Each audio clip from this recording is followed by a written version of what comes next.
समयले मान्छेसँग केही समय खोज्छ रे अनि बदलामा पाठ सिकाउँछ रे। रन्जुले चाहिँ जिन्दगीका केही गहिरा पाठहरू सिक्न समयको मूल्य धेरै चुकाउनु परेन। किनभने स्कुल पढ्दा पढ्दै 14 वर्षको उमेरमा बिहे भयो। पेटमा नानी बोकेर स्कुल गइन्। 15 वर्षमा छोरी पाइन्। एसएलसी दिँदा रन्जुका 2 काखे नानी थिए। म धेरै दुःख झेलेछु सानो उमेरमा बिहे गर्दा। त्यस्तो कुनै दिदी बहिनीलाई नपरोस्, त्यसैले म आफ्नो जीवनी सबै भन्न चाहन्छु।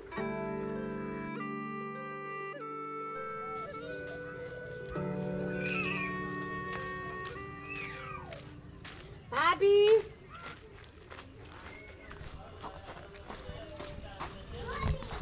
यो मेरो माइती जेठी भाउजू हुनुहुन्छ। यो कान्छी भाउजू भित्रै कान्छु। कान्छा माइतीमा आउँदा सबै दुःख बिर्सेको अनि एकदम रमाइलो जस्तो अर्कै मनमा कस्तो कस्तो भइरहेको छ। एकछिन त त्यस्तै हुन्छ, तर फेरि छोराछोरी छ, घर परिवार छ, मनमा आइहाल्छ, जानै पर्छ। मम्मी मम्मी हम रन्जु। मम्मी भेट्नु हो।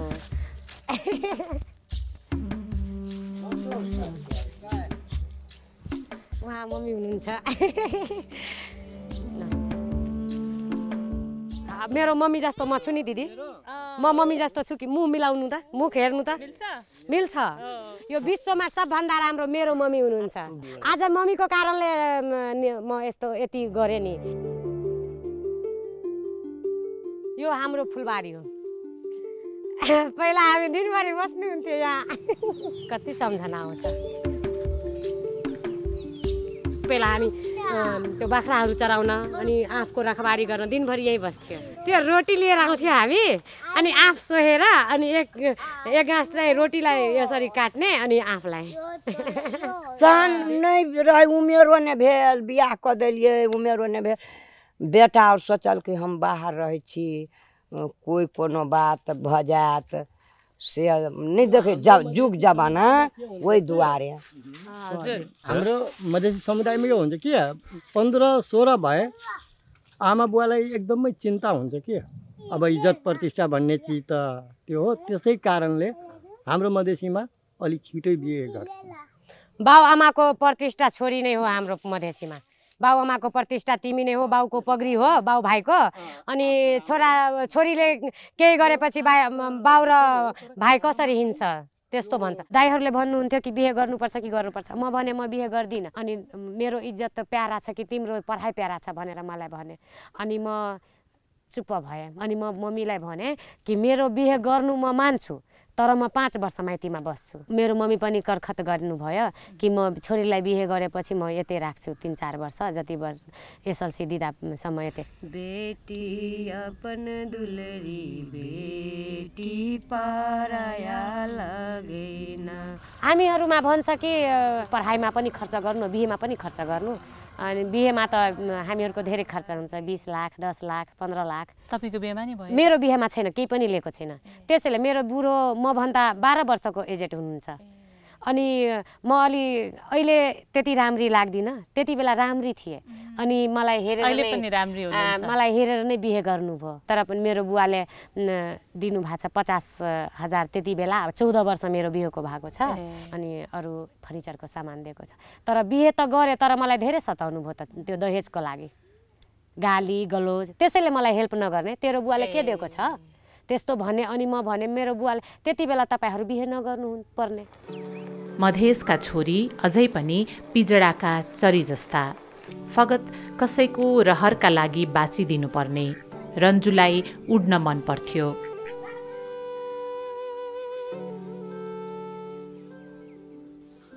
मेरो दाइ के भन्नुहुन्थ्यो 5 क्लासमा पढ्दा, अब 5 क्लास में पढ़ लेली, चिट्ठी त लिखल भ जतो, अब कैला तू पढ़बी, पढ़ के मास्टर नहीं बनबी भनेर गाली गर्नुहुन्थ्यो दाइले। अनि मेरो दाइ विदेश जानुभयो। म भने मम्मी तपाईँ मेरो जीवनको उयो नगर्नु, म चोरेर पढेँ। 10सम्म।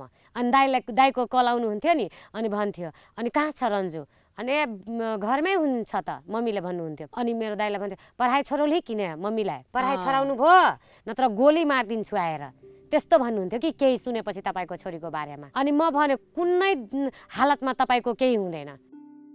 म पढ्नमा ट्यालेन्टै थिएँ, पेटमा हुँदा बच्चा, अनि म एक दिन पनि क्लास छोडेन। त्यो जाडोको छुट्टी भयो अनि त्यति बेला मेरो छोरी जन्मिनु भयो। छोरी पाउँदा म 8 क्लासमा पढ्दै हुनुहुन्थ्यो। एसएलसी दिँदा छोरा पाएको थिएँ। ए जेठकी बेटी भेलै त हमरा डाक्टरनी ठोट पकड़ क मेरो छोरी पाउँदा मम्मीलाई धेरै गाली गर्नुभयो त्यो हस्पिटलमा कि मधेसीनीहरूमा भैँसीको दुध खुवाउँछ, मोटाइदिन्छ छोरीलाई, अनि छोरीको उमेर पुगेको हुँदैन अनि बिहे गर्छ छोरीलाई। अहिले माथि त एकदम छ अनि भित्र त केहीको विकास भएको छैन, कसरी बच्चा पाउँछ अब तपाईँको, छोरी पनि मर्छ बच्चा पनि मर्छ भनेर मम्मीलाई गाली। अनि मम्मी त रुएर कस्तो भएको थियो, धेरै गाह्रो भएर अनि मेरो 24 घण्टामा बसाएको छ। मेरो छोरी 1 केजी 40 ग्रामको थियो। कति सानो। 3 महिनामा मेरो आमा मम्मी र बुवाले 6 केजीको बनाउनु भयो मेरो छोरीलाई। म कहिले पनि छोरी तर्फ यसरी हेरेको छैन, दुध पनि खुवाएको छैन। धन्यवाद छ मेरो मम्मी बुवालाई। मम्मी र बुवाले धेरै सहयोग गर्नुभयो, किनभने सानै छोराछोरी हुनुहुन्थ्यो अनि बुवाले एउटालाई सम्हार्नुहुन्थ्यो अनि आमाले एउटालाई। सानो सानो नाति नातिना आफै हेर्दिएर छोरीले चाहिँ स्कुल जाओस् भन्ने किन मनमा आयो नि? यह ला पढ़ौलिए से अपन जीवन सुधारते, आगाड़ी बढ़ौते, वह ला। ये बेटी पढ़ते लिखते तो जीवन बनते, तो बेटी अपना जीवन लक गुजर बात करते, वह ला न। एउटा भाइ हुनुहुन्थ्यो, भाइ र मेरोमा भाइलाई बोर्डिङमा पढाउने र मलाई चाहिँ सरकारीमा। अनि मलाई धेरै रहर लाग्थ्यो। भाइले टाई बेल्टहरू लगाएर जानुहुन्थ्यो नि, मेरो त एकदम चित्त दुख्नुहुन्थ्यो, म रुन्थ्यो कुनै बेला। बेटा के समान जगत में बेटी के समान नहीं, दुनिया वाला हमें बताओ बेटी क्या संतान नहीं। लगभग 20 वर्षको उमेरमै रन्जुले बाँकी जिन्दगीलाई पुग्ने पाठ सिकिसकेकी थिइन् आफ्नै भोगाईहरूबाट। तपाईँ माइती बसेर पढ्नुभयो? अनि मेरो छोरी चाहिँ 3 वर्षको भएको थिए। अनि म भने अब छोरीको पढाउने उमेर भइसकेछ, अनि म भने उतै बस्छु भनेर बुढोलाई कल गरेर अनि म भन्नु आउनु न लिनुलाई, म कति दिन माइतीमा बस्नु। अनि बुढोले भने मेरो मम्मीहरू भनिरहेको छैन, म के गर्नु भनेर म आफै आइहालेँ। 1 वर्ष जति बसेको सासूहरूले त उयो गरिदिनु भयो, भिन भन्छ नि, छुट्याएको। म भने म कुनै सिप उयो गर्छु भनेर, अनि पर्दैन गर्न, मेरो कुनै केहीको कमी छैन बुढोलाई भन्नुहुन्थ्यो। बुढोले बुवा चाहिँ धेरै मलाई गर्नुभएको थियो, तर बिमारी हुँदा मेरो बुवाको ब्लड क्यान्सर भएको थियो। अनि मेरो बुवाले भन्यो कि म मरिहाल्छु, मेरो छोरीलाई ल्याइदेऊ भनेर। म धेरै लाडली छोरी माइतीमा, बुवाले धेरै माया गर्नुहुन्थ्यो कि मेरो बुवा बित्ता चाहिँ। अनि त्यति बेला म पैसाको महत्त्व बुझेँ, तर मेरो मनमा लागेको थियो कि म केही लग्छु बुवाको लागि कोसेलीहरू, तर म मागेँ पैसा घरमा तर दिएन पैसा।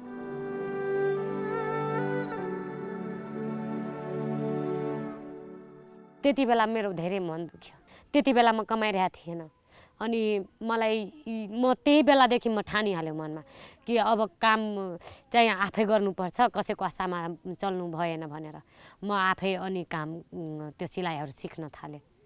ट्र्याक्टर चलाउनुहुन्थ्यो बुढो, अनि बुढो चाहिँ काम गर्न जानुहुन्थ्यो, अनि म खानाहरू पकाएर छोराछोरीलाई स्कुल पठाएर अनि म चाहिँ चोरेर मसिन सिकेको, आफ्नो जीवनी आफै पालना गर्छु भनेर म ठाने कि अब म त्यति बेला 17 वर्षको थिएँ। बुढालाई थाहा नदिकन सिक्नुभयो? बुढोको आउनुभन्दा 10 मिनट अगाडि म आइहाल्थेँ घरमा। अनि बुढो आउनुहुन्थ्यो, अनि खाना दिएर अनि उहाँलाई थाहा नभएर अनि खाएर जानुहुन्थ्यो फेरि, अनि म फेरि कुदेर जान्थेँ। अनि म चाहिँ त्यो दुःख गरेर मेसिन सिकेर अनि म रातभरि मेसिन चलाउँथेँ। मेरो छोराछोरी सानो हुँदा पैसा पुग्थेन, छोराछोरीको 10,000 माग्नु भएको थियो कि स्कुलमा। बुढो चाहिँ गाडी चलाउनुहुन्थ्यो ट्र्याक्टर, अनि बुढोले चाहिँ छोडिदिनु भयो काम।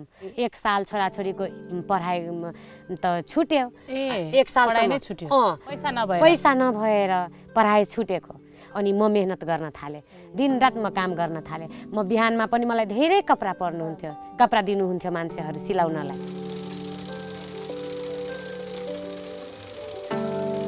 आफूसँग पैसा नभएपछि कोही आफ्नो हुँदैन, बुढो पनि आफ्नो हुँदैन।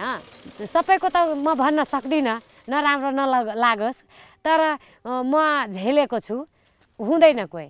आफूसँग पैसा भएपछि सबजनाले माया धेरै हुन्छ, आफूसँग पैसा भएन भने कोही माया गर्दैन, नबोलाउँछ। गाडी किन्दे कि किन्दे मलाई भन्यो, अनि म गाडी किनिदिएँ। 30,000 मा मोबाइल किनिदिएँ मलाई भन्यो, अनि मोबाइल पनि किनिदिएँ, रक्सी छोडिदिन्छु भनेर। अनि मोटरसाइकलैबाट लडेर यहाँको हड्डी तोड्नु भयो कि यहाँको हड्डी भाँच्नु भयो। अनि म रिसले छोडिदिएँ, म भन्नु तपाईँ मर्नु अब। अनि फेरि अब त माया लागिहाल्छ, 3 दिन छोडिदिएको, अनि धेरै रुनुहुन्थ्यो। केही भइहालेपछि म कहाँबाट के गर्छु भनेर छोराछोरी पनि पाल्नु पर्यो नि। अनि म भने छोराछोरी त म पालिहाल्छु, छोराछोरीको बाउ म कहाँबाट ल्याएर दिन्छु भनेर म मेहनत गरेर छोराछोरीलाई म पढाएको छु। अहिले मेरो छोरी 8 क्लासमा हुनुहुन्छ। म आफै सबै गरेछु। बुढो चाहिँ दिनभरि सुत्नुहुन्थ्यो घरमा, अनि साँझमा चाहिँ रक्सी खाएर बाउसँग झगडा गर्ने, उसँग मेरो बुढोले मलाई धेरै पिट्नु भयो, अनि हस्पिटल पुर्याइदिनु भयो। पिट्दा म बेहोस भएको थियो, मेरो 15 दिनमा होस आयो। रन्जुले बिहे गरेपछि पाएका दुःख र वेदनाहरू बेहिसाब थिए। रन्जु पीडा लुकाएर मौनतामा अल्झिरहन्थिन्।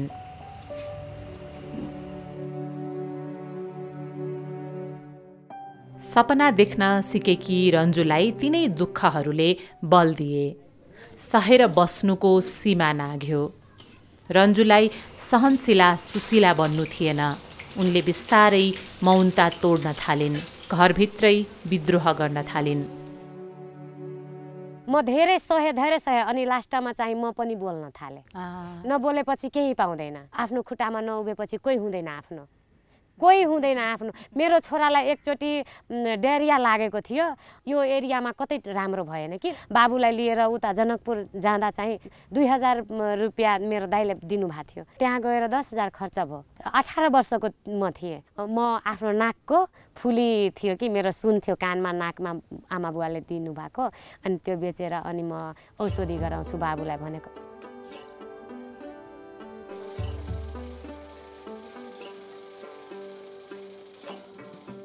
घरेलुबाट पार्लरको थियो, अनि मेरो नगृता पनि थिएन। अनि म बुढोलाई भने मलाई नगृता बनाइदिनु न। नगृता बनाएर केटी मान्छेलाई के हुन्छ नै पर्ते भनेर भने। नगृता बनाउनलाई मेरो सासू चाहिँ जाँदै हुनुहुन्थ्यो सिराहा, अनि मेरो बाबु चाहिँ त्यो फुफू भन्छ नि, फुफूसँग धेरै मिल्ने।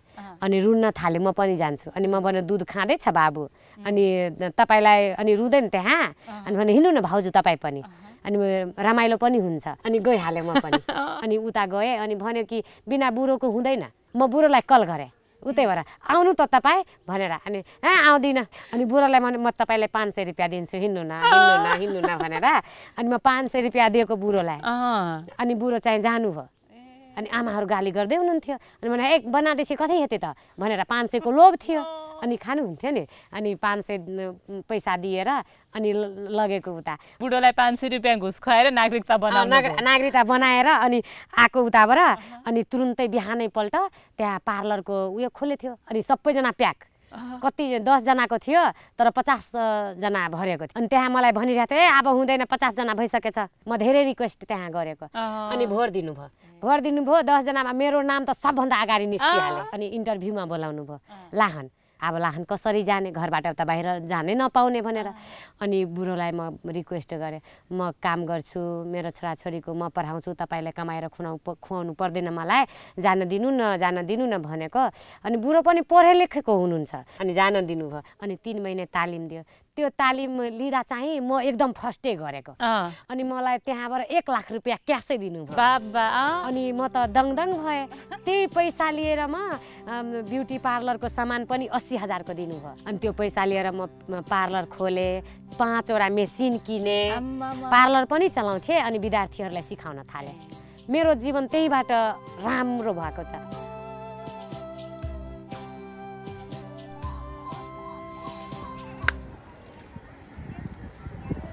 प्रमाण भएपछि नगरपालिकाहरूमा पनि गएर भोरेको। त्यहाँ गएर वडा अध्यक्ष बिन्देश्वर यादव हुनुहुन्थ्यो कि, अनि म त्यहाँ गएर भने के तपाईँले, म एकदम टेबलमा ठकठकाएर भने के तपाईँले गरिबहरूलाई दिनुहुन्न, के धनिक धनिकलाई दिनुहुन्छ, म चाहिँ लिन्छु यो ट्रेनिङको प्रशिक्षकको उयो, मलाई दिनु भनेर दिएन भने बवाल हुन्छ भनेर म आइहालेँ एकदम रिसाएर। अनि उहाँले भने नरिसाउनु, म तपाईँलाई नै दिन्छु अनि 15,000 रुपियाँ महिनाको दिनुभयो, फर्काएर लिएको।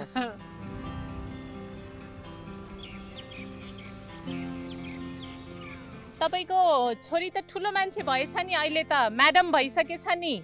बाप रे बाप, कोनो लुर के कम नहीं है, सब लुर ने फेहन है, राज काज सबटा रहे छले उठौने।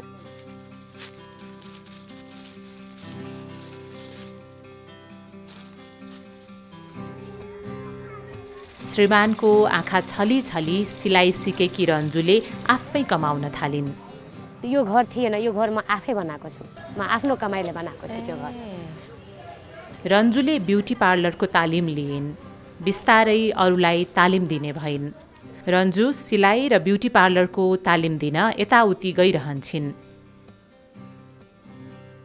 गेनाराम हुनुहुन्छ, उहाँलाई म टेलर सिकाएको, म ट्रेनिङमा जान्छु, अनि उहाँ चाहिँ मेरो कपडाहरू सिलाइदिनुहुन्छ, लुगाहरू सिलाएर राखिदिनुहुन्छ, अनि ग्राहकहरू आएपछि दिनुहुन्छ। म पनि उहाँलाई सिकाएर अनि 1 रुपियाँ पनि लिएको छैन। हाम्रो यो दिदीले पढेको छैन, तर दिदीसँग धेरै ज्ञान छ। छोराहरूलाई त्यत्रो ठुलो एउटा दिदीको छोरा डिग्री गर्दै हुनुहुन्छ, बुहारी ब्याचलर गर्दै हुनुहुन्छ, अनि एउटा छोरा 12 क्लास, एउटा छोरा 12 क्लास, सबैलाई पढाएर अनि हुर्काउनु भएको छ। अनि दिदी एक्लै भएर यति गर्नुभयो। दिदीको श्रीमान त झन् प्रहरी हुनुहुन्थ्यो, अनि तर पनि उहाँलाई छोडेर अर्को बिहे गर्नुभयो। अनि दिदीसँग त्यति हिम्मत छ भने हामी त आजको युवा हो, अनि युवालाई झन् हिम्मत हुनु पर्यो नि त। हामीहरू युवा हो, हामी त कुनै कुरामा पछाडि हट्दिन, जो हुन्छ हुन्छ, देखा जाएगा भन्छ नि, त्यस्तो गर्छु, आँट गर्छु। कहिलेकाहीँ पछाडि फर्केर हेर्छिन् रन्जु। दाजुका आँखा छलेर पढ्न पठाउने आमाको मायाले बल दियो। श्रीमानले छाडे पनि 3 छोराछोरीलाई हुर्काएर पढाउने छिमेकी दिदीले बल दिइन्। दुःखलाई दुख्ने गरी रन्जुले भोगिन्, मुस्कान र हाँसोले जित्यो। अब त रन्जुसँग अरूलाई दिनको लागि आँट र हौसला मात्रै छ। रक्सीको लत लागेका श्रीमानलाई सुधार गृह पठाएर सुधारिन्। श्रीमान रक्सी छोडेर विदेश गएका छन्। बुढोलाई सुधार केन्द्रमा हाले थियो, फेसबुकबाट सर्च गरेर मेरो नन्दले ढरानको निकाल्नु भयो कि, अनि 12 बजे राति आउनुभयो गाडी, अनि बुढो चाहिँ ठ्याक्कै 11 बजेतिर आउनुभयो खाएर, रातिमा आउनुहुन्थ्यो, अनि आएर अनि खाना खाँदै हुनुहुन्थ्यो, अनि उहाँहरू आइपुग्नु भयो। मेरो पनि डरले त जिउ थरथर अनि चाहिँ बुढोलाई अनि लिएर गइहाल्नु भयो। धेरै राम्रो, त्यहाँबाट आएपछि त अर्को जन्म भएको जस्तै 1 महिना त्यहाँ बस्नुभयो, अनि मेरो बुढीलाई कल गरिदिनु न भन्नुहुन्थ्यो, अनि कुरा गर्नुहुन्थ्यो, यति मिठो बोल्नुहुन्थ्यो कि कहिले पनि त्यति मिठो बोल्नुहुन्थेन कि।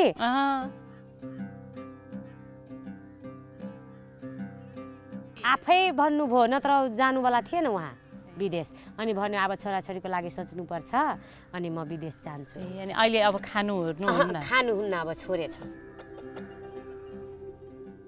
दिदी बहिनीलाई म हेर्छु, रुएर बस्छ, एकदम उयो गर्छ कि अब मरिहाल्छु, कति झुन्डेर पनि मर्छ, कति सोसाइटीहरू गर्नुहुन्छ, तर त्यो गर्नु नहुने कि। अरूले राम्रो भनेर हुँदैन, आफ्नो मनमा हुनु पर्यो कि म राम्रो छु, तर आफ्नो विश्वास गर्नु पर्यो नि। कतिजना डिभोर्स लिएर अनि रुएर बसेको हुन्छ, मबाट के हुन्छ, म महिला छु, महिलाबाट के हुँदैन।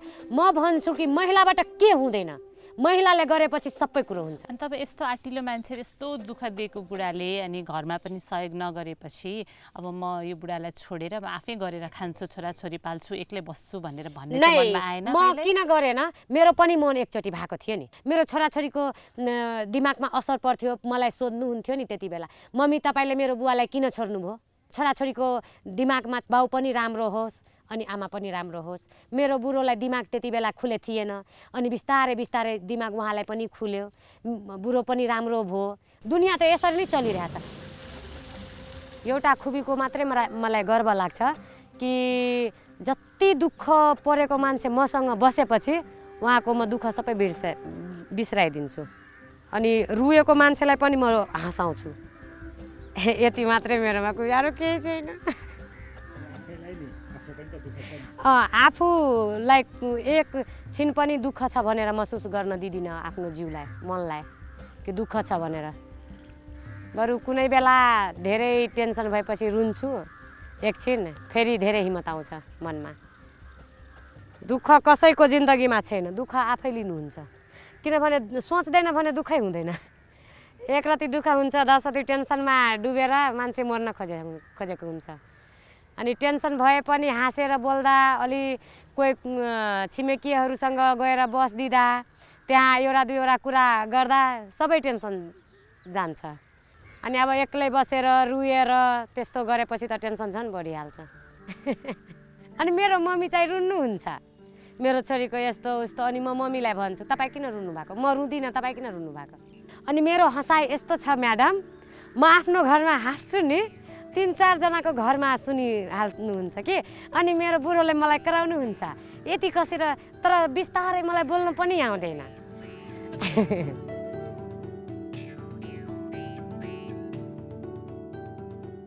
छोरीको जन्म भन्छ हारेको कर्म, त्यस्तो भन्नु नहोस् कि। हारेको कर्म होइन, यो उखान बनाउने नै नराम्रो सोच होला। म आफै 8 वर्ष कि 10 वर्ष भएको थियो मलाई एसएलसी दिएको, अनि म फेरि चालु गरेँ पढाएँ। अनि 11 पास गरेँ, 12 पास गरेँ। म घरमै बुक ल्याएर पढ्छु। अनि म फेरि ब्याचलरमा एडमिसन गराउँछु भनेको, तर मसँग अवस्थै गम्भीर भइहाल्यो कि।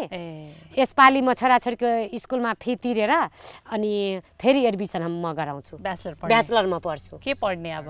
म एजुकेसनै लिएर पढ्छु। कहाली लाग्दो विगतलाई बिर्सिएर रन्जुले आफ्नो जिन्दगीको नयाँ कथा लेखेकी छिन्। यति भन्दै नमस्ते। मेरो जीवनको कहानी धेरै ठुलो छ। कहानी सक्यो तपाईको? धेरै छ, के हो त्यति भन्नु, सर्टकटमा सक्यो। तर म खालि म यही भन्छु कि दिदी बहिनीहरू हरास नखाओस्।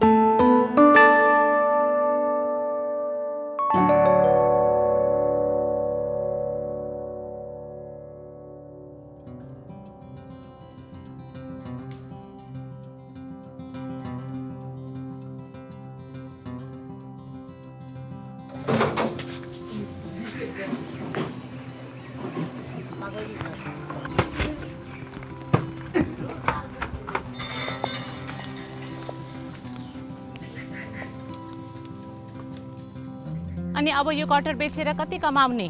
3000 मा किन्नु भएको छ 2टा रुख, 5000 रुपैयाँ हुन्छ। कटहरमा सब्जी में दिन भर में हम बहारी जब तो सब चीज में काट खोट के 500 रुपैयाँ है। 1500 बच्छ दिनमा। यसरी गाउँघरमा गएर मान्छेको रुख किन्ने, यसरी तरकारी सामान किन्ने अनि बजारमा बेच्ने यो काम चाहिँ कसरी सिक्नु भएको तपाईले? मान्छेहरू बेच्छ त म सोध्ने, ए दिदी किन के किने छी, हमरो मन लगले तो बेचेला, हम बेचबे त कहलके पूंजी लगा। अरूको गरेर देख्नु भयो? हाँ देखलिए तो हमरो मन लगले तो हम अब किन लगलिए, बेच लगलिए। तब अब लोग से गाँव से त 2 पैसा कम करेर मलाई दिन्छ लिनु त किन्ने, पका पार्ने, गाड़ी में लादने, तब लाने जगह लेने छे भाड़ा पर त हटिया दिन के दै छे 50 रुपैयाँ, कुदिना के 20 रुपैयाँ। पैसा गन्न, मान्छेलाई फिर्ता दिन, तौलिन, यो सबै काम जान्नु भएको थियो त पहिला? कर लगलिए, व्यापार कर लगलिए तो सब चीज सीख गलिए। सिराहा बस्तीपुरकी रेमनी देवी रामको जिन्दगी जेना तेना चल्दै थियो। श्रीमान राजमिस्त्री थिए। एक दिन अचानक बिमारी परे। रेमनीले हिम्मत हारिनन्। कहिले मजदुरी गरिन्, कहिले गाउँका खसी बाख्रा बजार लगेर बेचिन्। एक दिन गाउँका मान्छेहरू मिलेर समूहमा तरकारी खेती गर्न लागेको थाहा पाइन्। उनी पनि मिसिन्। फलाएको तरकारी बेच्न हाट बजार ओहोर दोहोर गर्दा रेमनीले मनमा नै व्यापारी बन्ने सपना देखिन्। अचेल उनी तरकारीवाली भएकी छिन्। सुरुमा अब यस्तो काम गर्नुपर्छ भनेर तपाईलाई कसरी बुद्धि आयो त? बुद्धि हमरा के नंग ले मिस हम कथी कहलिए केना के हम बैठल रहबे पहिने से बकरी गाँव खजलिए तो बेचे छलिए आ तब हमरा खुटा टूटले तब हम बैठलिए घरे में निक भ गेलिए तब हम तरकारी खेती करबे ओइसे चेतना केंद्र लक्ष्मी मेला समूह से रहे छलिए ओहि समूह में तो ओहि में जो उत्पादन हुए लगले तो सब महिला मिल के बेचे छलिए तो हमरा मन लगले से हमहू यह व्यापार करती कनी त्यतिखेर त पैसा थिएन होला नि त तपाईसँग नहीं छले गए 1000 पूंजी 1000 हाँ तो 1000 से हम जनवरी में खच के कते पूंजी हेते हमरा गरीब लोग के तो यहाँ से कनी मनी के पूंजी बढ़बे तो ऊपर माथे के लिए अहिले राम्रो छ राम्रो छ के राम्रो भएको छ त अहिले अही में 2 पैसा जोगाउनु पर्छ खुद्रोको राख्नु पर्छ बाल बच्चा के खियाउनु पर्छ छोरा छोरी नाति नातिन पढाउने लिखाउने यही में त्यतिकै कुरा हुन्छ अनि खुद्रुकेमा कति पैसा जम्मा गर्नुभयो त अहिलेसम्म खुद्रुको में अखन राखे छियै कहियो 100 हटिया दिन के 200 दिन दिने चाहिँ 100 हटियाको दिनको चाहिँ 200 राखे छियै अनि कति भयो त जम्मा अहिलेसम्म या खुद्रुको में छियै अखन राख्ने हेरेको छैन नहीं कहिले हेर्ने खुद्रुके फोरेर कनी दिन में 6 महीना बड़ी दिन बजाए तब फोड़ी छियै ओकरा थोड़े थोड़े फायदा से ठुलो हुन्छ नि त एक बैगे जे कम पुँजी हुन्छ धेरै फायदा लिन्छ त उ हुँदैन बहिनी अलिअलि फायदा गरेर तब न ठुलो हुन्छ थोरै थोरै गरेर धेरै बनाउने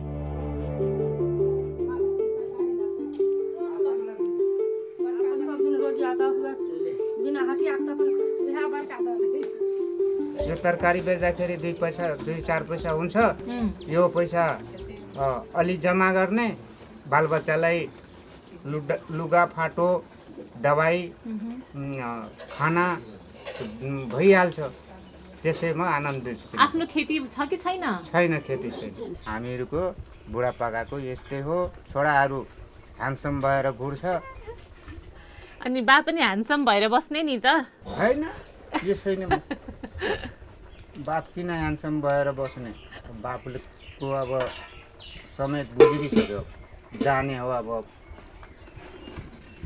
अहिले बेला भए छैन होला ठेकान छ मान्छेको तरकारी काट्ने न छोरा खै त दिल्ली में छ किन दिल्ली गएको त यही आमाले यति राम्रो काम गर्नु हुँदो रहेछ छोरा पनि जाँदैन दिल्ली त बहिन छ उटा कुमारे कसरी बिहा शादी हुन्छ कसरी बिहा गर्ने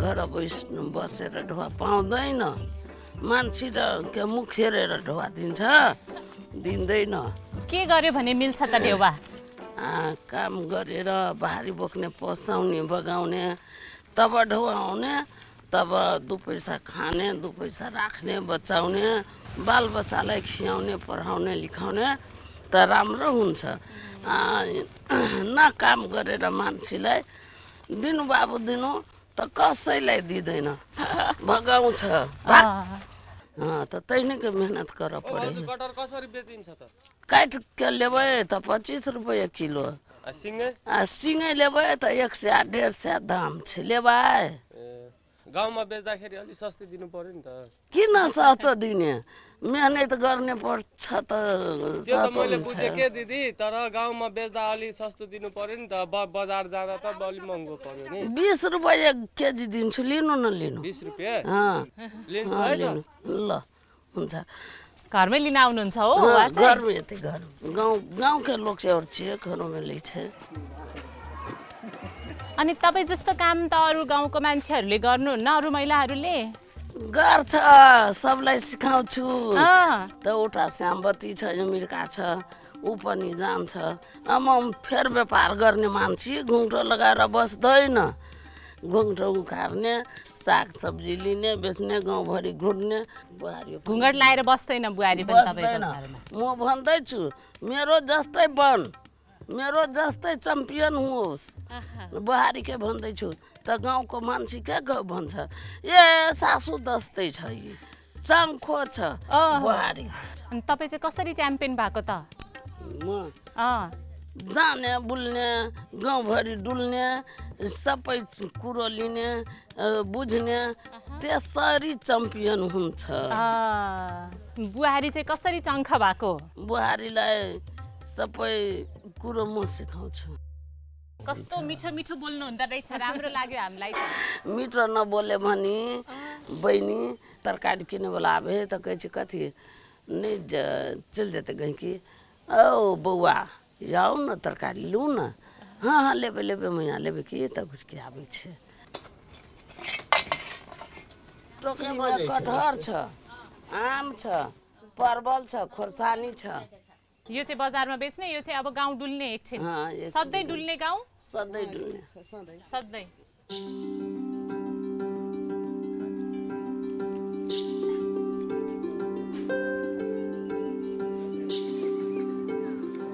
ये तरकारी और ले जाए जो ये नहीं लेवे तरकारी मिर्च परवर दे 15 रुपये पौवा ले भाई बड़ महग भ गेलै नहीं दे 20 रुपये लेबै त लिया नहीं तो जाए छियै हम। ये लिया ये दीदी और काकी और तरकारी ये लेबै तरकारी।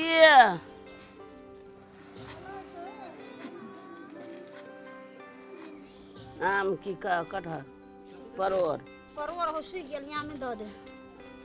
यह छियै सरिता मैडम के घर। आई लेबै ने बाजार में जते तरकारी वाला और उठाउना यो। उहाँलाई चाहिँ किन सबिता म्याडम भन्नु भएको नि तपाईले? यहाँ ऑफिस में ये काम करे है ता दियो पुतहर के पढ़बे लिखबे छे ता मैडम भेले ता गांव में जाए बुलला ता मैडम कह पड़े है। अनि तपाईं चाहिँ के नि गाउँ घरमा? तरकारी वाली। हाँ गोठछाड़ी वाली कहे छे हमरा। गोठछाड़ी वाली दीदी ये अत यो तरकारी के हो त्यो गोठछाड़ी भने? माइती त्यहाँ छ नि माइती गोठछाड़ी भन्ने ठाउँ। मेरो माइती को नाम छ नाम भनेर त्यता बोलाउँदैन, जुन ठाउँको हुन्छ त्यता बाली भनेर बोलाउँछ। ए गोठछाड़ी वाली। गोठछाड़ी वाली जस्तै तपाईहरु काठमाडौँबाट आउनु भएको छ नि, काठमाडौँ बाली। काठमाडौँ वाली हामी काठमाडौँ वाली, तपाईं गोठछाड़ी वाली। गोठछाड़ी वाली फुलकाहा वाली। फुलकाहा वाली तपाईं। मिर्चिया वाली। पहिले त खानामा पनि बिजोग थियो हो। अनि त्यही भएर म सोचेको अनि मिटिङ कार्यक्रमहरुमा बोलाउँदा पनि उहाँ एक्टिभ हुनुहुन्थ्यो, सबैतिर जान्थ्यो।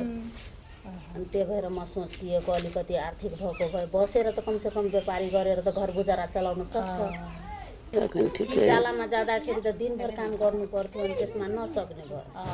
पहिला अलि ज्वरो लागेको बेला पनि एउटा गोटी दिनुपर्ने, औषधि दिनुपर्ने, अनि त्यसमा पनि अरूसँग पैसा माग्न जान्थ्यो। अनि अहिले त हमेसा पैसा हुन्छ नि।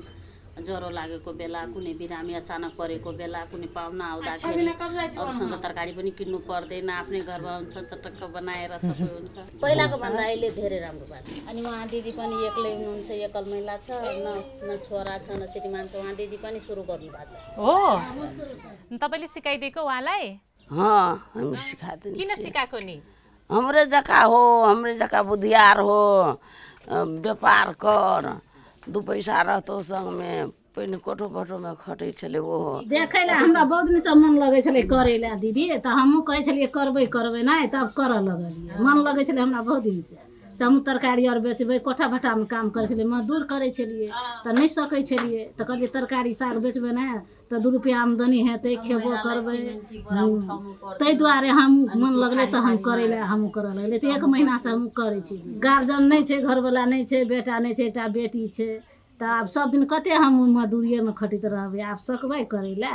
त कहलिए सब्जी और बेचबै त 2 रुपया हेतै, त जोगाइयो के राखबै, अपनो खेबै, तरकारियो में पूंजी लगेने रहबै। त तै के हम करै छी।